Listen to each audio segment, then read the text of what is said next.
Hi guys, welcome in. Today we will be making some English muffin mini pizzas. We just pulled these out of the oven and they've been toasting for about 5 minutes. These are whole wheat English muffins and we just put about a teaspoon of olive oil on each one. And then we're gonna go ahead and top it with this lovely little marinara sauce. You can get any brand at the store if you want to, and if you want to get fancy, you can totally make it at home.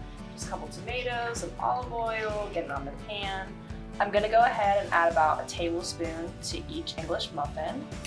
And then I'm gonna go ahead and top it with some Italian seasoning. Again, you really can switch it up, do what you want. You can add a little spice if you want to, but this is what we're gonna do for today.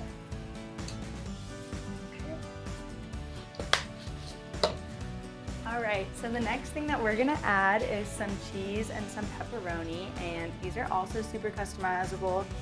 We're using some low-fat mozzarella, but you could use any type of cheese that you like.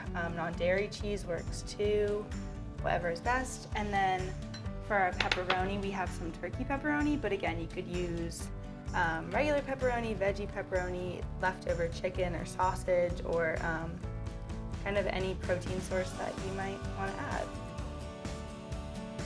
And then I'm gonna hand off to Vanessa to talk about some other toppings.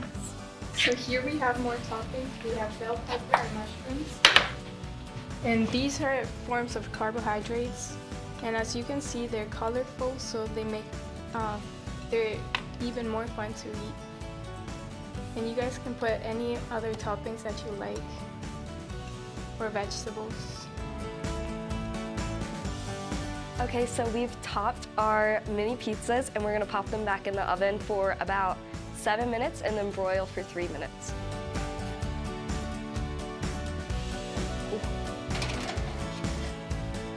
Hey guys, so we just took these out of the oven. We broiled them for about 5 minutes now, and look at the end results. So cute and so yum. These are a great source of carbohydrates, and they can give you energy to do such fun things like run outside and play with your friends.